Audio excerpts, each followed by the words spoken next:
Et là ce soir, j'en suis convaincu, comme je vous ai dit tout à l'heure, et il va nous bénir. Il va nous bénir. Il va nous remplir de lui. Parce qu'il sait qu'il y a peu de temps. Nous avons peu de temps. Parce que ce n'est pas normal qu'il y ait, depuis quelque temps, il y a un renouveau total. Partout. Des derniers, ils deviennent les premiers maintenant. Parce qu'il est temps de se préparer. Il est temps de marcher. Il est temps de vivre. Amen. Donc je vais lire le Matthieu 7, je vais y revenir et je vais rajouter quelques trucs que le Seigneur a mis dans mon cœur.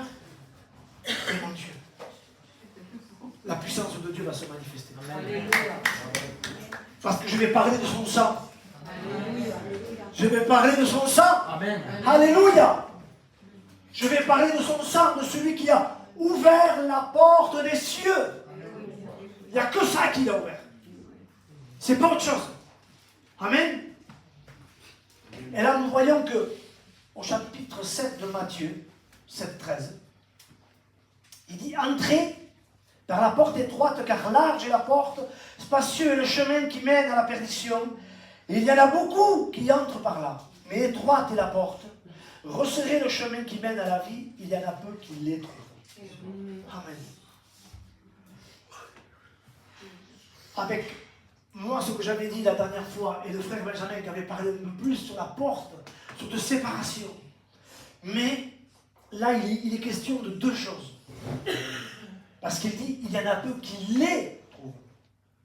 Il faut bien lire. Cette porte, comme je vous ai dit la dernière fois, elle met une séparation d'un monde à un autre. On est bien d'accord. La Bible dit, Jésus dit, entrez. Il te dit, c'est par là. Il te montre où c'est. Entrez par la porte. Mais la porte, il ne faut pas que tu la laisses entrouverte. Parce que si tu la laisses entrouverte, tu auras toujours le regard vers l'arrière parce que tu vas entendre le bruit.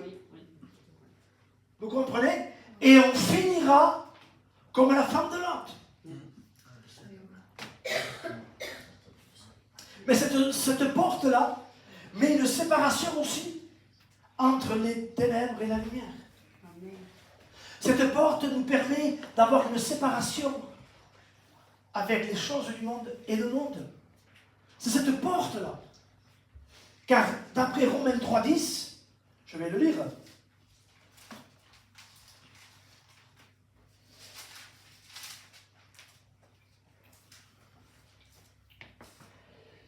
Il n'y a point de juste, pas même un seul. Nul n'est intelligent, nul ne cherche Dieu. Tous sont égarés, tous sont pervertis. Amen. Ce qui veut dire que si tu ne passes pas cette porte-là, tu es comme ça. Amen. Amen. Tu n'es pas intelligent, tu ne peux pas avancer avec les choses de Dieu. Ce qu'il y a d'extraordinaire de cette porte, c'est que quand Noé a construit l'arche sous l'ordre de Dieu, partout il y avait des dimensions, sauf à la porte. Il n'y a aucune spécification qui dit, mettons, la porte elle sera de tel coudé, de tel coudé ou de tel coudé. Oui, mais c'est surtout que le péché, qu'il soit grand ou petit, tu as accès à rentrer dans l'arche. Il n'y a pas de petit ou de grand péché pour le Seigneur. C'est pour ça qu'il n'a donné aucune dimension. Tu peux être un criminel, ou tu peux être simplement un homme normal. Amen.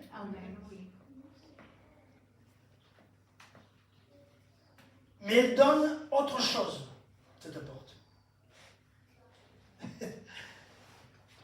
Il ne faut pas que la porte. Je ne vais pas être là. Pour rentrer par la porte, il faut la porte, mais il ne faut pas que la porte. Il faut deux choses en plus. Parce que, regardez ce qu'il dit 12, 13, 12, 13, je vais les marquer par là. 12, 13 et 22.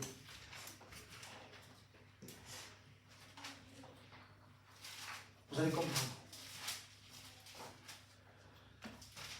Luc 12, 13, 22.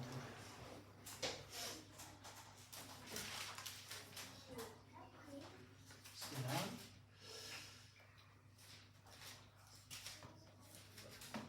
traverser les villes et les villages enseignant et faisant route vers Jérusalem. Et quelqu'un lui dit, mais quelqu'un lui dit, Seigneur, n'y a-t-il peu de gens qui soient sauvés? Il répondit, efforcez-vous d'entrer par la porte étroite, car je vous dis, beaucoup chercheront à entrer et ne le pourront pas. Tu peux avoir la porte, mais ne pas y rentrer. Jésus te dit, rentre par là, mais il n'y a pas que ça.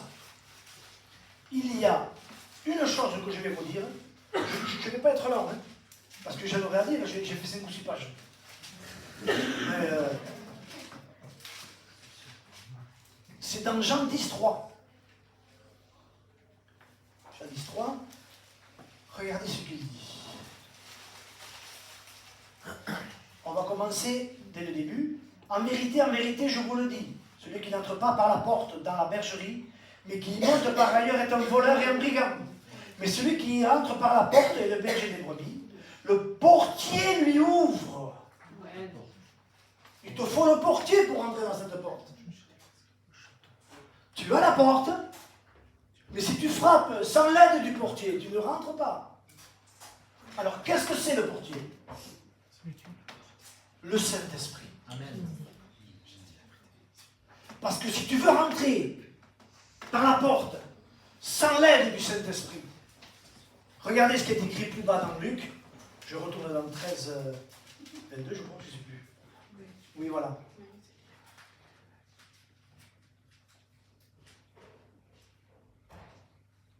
Seigneur, ouvre-nous. Vous commencerez à frapper à la porte en disant, Seigneur, ouvre-nous. Si tu veux rentrer par cette porte, si tu veux réellement faire un choix dans ta vie, un choix, tu dois passer cette porte. Mais tu dois demander l'aide au Saint-Esprit. Parce qu'il n'y a que lui qui peut te convaincre. La peur, t'amènera pas au ciel. La peur t'amènera pas au ciel. Mais par contre, quand tu rentres dans toi-même, qui c'est qui te montre les choses? C'est le Saint-Esprit. Qui c'est qui te permet de voir les choses pour les confesser et les délaisser? C'est le Saint-Esprit. Donc, cette porte est nécessaire. On doit passer à travers cette porte pour pouvoir accéder à un autre monde. Le monde que nous avons toute victoire qui est dans les lieux célestes en Jésus-Christ. Dans Éphésiens. Si nous sommes assis là, eh bien on peut tout. En nous armant de toutes les armes que Dieu nous a données, c'est écrit dans les Éphésiens. D'accord? Donc, si tu veux rentrer dans cette porte, il faut que tu demandes au portier de t'aider. N'essaie pas de rentrer tout seul. Parce que tout seul, tu voudras rentrer par intérêt. Mais si c'est le Saint-Esprit, tu vas rentrer parce que tu l'aimes. Parce que c'est lui qui va nous donner son amour. C'est le Saint-Esprit. L'amour qu'on aime quand on envoie la partie du Christ, oh le pauvre, tu pleures, ça c'est un sentiment humain. C'est des sentiments humains. Mais lui, le portier, va te donner les sentiments. Il connaît même les profondeurs de Dieu. Il sait même quand ça ne va pas, que tu soupires, ton soupir, il le prend, il le transforme en parole.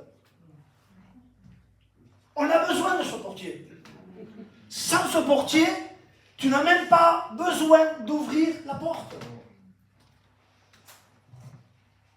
Le portier lui ouvre. Est-ce que vous me saisissez? Oui. Et c'est ça qu'on doit faire attention. D'accord? Ne croyez pas y arriver tout seul. Ne cherchez pas. Ne cherchez pas à vous prendre pour quelqu'un parce que ça fait peut-être 10, 15, 20 ans, 30 ans que vous connaissez la parole de Dieu. Vous avez entendu parler de Dieu, comme Job. Mais c'est quand il est passé dans le creuset qu'il a dit, là, mes yeux t'ont vu. Amen. Amen. Et moi, je me suis converti quand je suis passé dans l'ombre de la vallée de la mort, j'y suis passé. Amen. Et même de temps en temps, j'y passe encore. Hein? Mais je sais une bonne chose, que c'est le portier qui me guide. C'est le portier qui dirige. C'est le portier qui m'ouvre toutes les portes. Toutes les portes. Amen. Toutes les portes, c'est le portier qui l'ouvre. Amen. Amen. Et il y a une dernière chose qu'il faut qu'il y ait aussi dans cette porte. Parce qu'il faut qu'il y ait la porte, il faut qu'il y ait le portier. Mais qu'est-ce qu'il y avait quand les Hébreux étaient captifs en Égypte? Qu'est-ce que c'est qui est passé? La mort. Qu'est-ce qu'il y avait sur le linteau? Le sang de l'agneau. Alléluia. Il n'y a que ça. Il n'y a que ça. Regardez, écoutez. Linteau en hébreu, ça veut dire omena, qui veut dire soutenir. Ça vient du mot omen, qui veut dire fidélité. Et omen vient du mot aman, qui veut dire éprouver, foi, nourrice, confiance. Amen. Cette porte, elle te soutient, elle est fidèle, elle te met en confiance. Par la foi, c'est ta nourrice, elle t'établit. Amen. Mais il faut le sang. Si tu n'as pas le sang, tu vas demeurer sous la loi. Et ta nourrice sera la loi. Et il t'arrivera comme la nourrice de, j'espère ne pas l'écorcher, Méphibosheth. Que par la peur, elle fit tomber. Méphibosheth était devenu étranger. Ça, c'est si tu veux marcher selon la loi.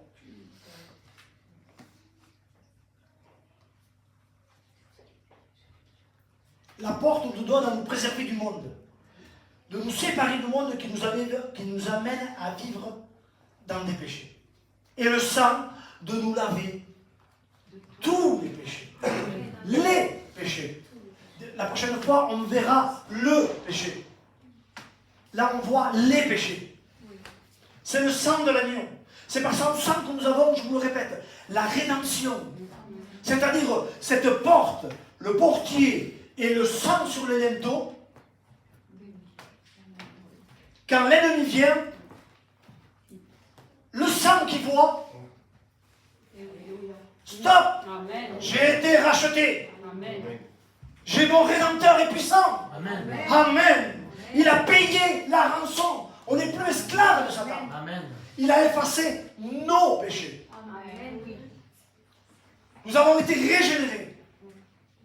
C'est-à-dire de cette ancienne vie que nous menions, si nous passons par cette porte, avec l'aide du portier et le sang de Jésus, elle va nous permettre de mettre en confiance. Amen. Elle nous justifie aussi. Nous sommes déclarés justes aux yeux de Dieu, grâce au sang versé à la croix, ou sous la porte de notre cœur. Amen. Cette justification nous promet de vivre par la foi. Amen. Parce que le juste vivra par la foi. Amen. Amen. La seule chose, c'est le sang qui nous donne libre accès au sanctuaire et à la présence de Dieu. On pêche. Qu'est-ce qui arrive? Notre conscience me rappelle que j'ai commis. Exactement. Qu'est-ce qui vient après? La culpabilité. Exactement. Qu'est-ce qui vient après? L'accusateur. Oui. Si ça t'arrive, acclame le sang de l'agneau. Amen. Acclame son sang. Amen. Acclame son sang. Amen. Et tu vas voir comment le sang de l'agneau, alléluia, va te permettre de purifier ta conscience et de dire Seigneur, oui, pardon Seigneur, parce que c'est le sang qui efface les péchés, qui efface tous nos péchés. Amen. Amen. Et alors, je vais parler un petit peu du chemin maintenant, pour vous expliquer que réellement, ces trois choses sont indispensables dans notre vie spirituelle. D'accord? C'est que il est nécessiteux ou nécessaire de passer par la porte, d'avoir un portier, d'avoir ce sang-là. Est-ce que vous me saisissez? Et maintenant, on doit prendre ce chemin étroit. Alors, pour ce chemin étroit, on va voir un homme qui s'appelait Paul. Je ne vais pas être trop loin. Je suis trop loin, ça. Alors, comment un homme comme Paul, Jésus, il le voit, d'accord? Il a écrit quasiment la plupart des épîtres. Il va enseigner, il va lever des églises, il va former des gens pour qu'ils tiennent des églises. il va reconnaître au chapitre 4 des Romains que c'est par la foi, qu'au chapitre 6, que nous sommes héritiers de toutes choses, attendez, je le relis, hein, que nous sommes unis à Christ par le Saint-Esprit, et au chapitre 7, plus rien. Quand je veux faire le bien, c'est le mal. Qu'est-ce qui est arrivé? Qu'est-ce qui est arrivé? Je vous donne la réponse. Je vais vous la donner, la réponse, c'est dans Romains 7, 14 à 25. Regardez, et après j'arrêterai. Si je me dis. Regardez. Je vais dire que le 21, c'est tout, je ne vais pas les trouver. Chapitre 7 et 21. Je trouve donc en moi cette loi, quand je veux faire le bien, le mal est attaché à moi. Ça, c'est comme quand on veut marcher dans le chemin. D'accord? Quand je veux faire le bien, le mal est attaché à moi, car je prends plaisir à la loi de Dieu. C'est vrai, on veut marcher avec Dieu. Selon l'homme intérieur, c'est-à-dire on a compris, on a réalisé que réellement, on est passé par la porte, on a compris que le portier était là pour nous, et que le sang de Jésus nous purifie de tous les péchés. D'accord? Mais nous le savons, nous comprenons, mais c'est vrai, à chaque fois, on n'y arrive pas. Mais je vois dans mes membres une autre loi qui lutte contre la loi de mon entendement et qui me rend captif de la loi du péché. Mais là, écoutez, il y a un mot, écoutez bien. Misérable que je suis, qui me délivrera du corps de cette mort? Écoutez le 25. Grâce soit rendue à Dieu par Jésus-Christ, notre Seigneur. Amen. Tu passes la porte, écoutez bien, hein, tu passes la porte avec le portier, le sang de Jésus. Jésus est ton sauveur. Amen. Amen. Amen. Si tu veux le chemin, il faut qu'il soit ton Seigneur. Amen. S'il n'est pas le Seigneur de ta vie, parce que lui, c'est sa réponse à lui. Regardez ce qu'il dit. Grâce soit rendue à Dieu. Il rend grâce à Dieu qu'il a été révélé. Il dit quoi? Par Jésus-Christ, notre Seigneur. Si tu veux regarder quelque chose de ta vie, il n'est pas Seigneur. Il n'est pas Seigneur. S'il est Seigneur, il faut que tu te donnes entièrement à Dieu. Il faut que tu te donnes complètement à Dieu. Pourquoi? Parce que lui, il a la solution à tout. Parce que lui, il nous a donné la porte. Il nous a donné le portier. Il nous a donné le sang pour lutter pour notre vie que nous menons tous les jours des péchés. Mais pour lutter contre ce corps-là, il nous donne ce chemin, il faut qu'il soit le Seigneur de ta vie et de la vie. S'il n'est pas Seigneur de ta vie, c'est autre chose. Malheureux que tu es, malheureux que je suis. Mais par contre, si tu décides maintenant, s'il est ton Seigneur, aucune condamnation pour ceux qui sont en Jésus-Christ. Amen. Est-ce que tu veux qu'il soit ton Seigneur? Amen. La réponse, elle n'est pas compliquée. Tu es content parce que tu es rentré par la porte. Hein, tu as eu le portier, tu as eu le sang de Jésus qui te lave de tous les péchés que tu fais et que je fais. Attention, hein, quand je dis tu, je me mets avec vous. Hein, vous le savez. Eh bien, on a le sang de Jésus. Le sang de Jésus a de la valeur. Il fuit. J'aurais voulu voir quand Jésus montait avec le sang, comme ça, comment les portes se sont ouvertes du royaume des cieux. Parce qu'il n'y avait que ça qui pouvait le faire. Son sang, alléluia, son sang a de la puissance et de la valeur. Et en reconnaissant que son sang a la puissance et de la valeur, tu reconnaîtras qu'il faut qu'il soit ton Seigneur. Autrement, tu ne pourras pas. Tu le veux pour sauveur? Amen. Mais si tu ne l'as pas pour Seigneur, on ne rentrera pas. On ne rentrera pas. Jésus-Christ, Seigneur et Sauveur. Amen. Sauveur dans notre âme. Parce qu'il nous a rachetés. Parce qu'il nous a justifiés. Parce qu'il a payé la rançon. Amen, ça c'est vrai. Mais maintenant, le chemin étroit, c'est quoi? C'est un sentier. Et tu as ta parole, que tu nous lampes à nos pieds. Amen. Pour nous donner à comprendre qui est cette personnalité de ce Dieu vivant et vrai. On a le droit de le connaître.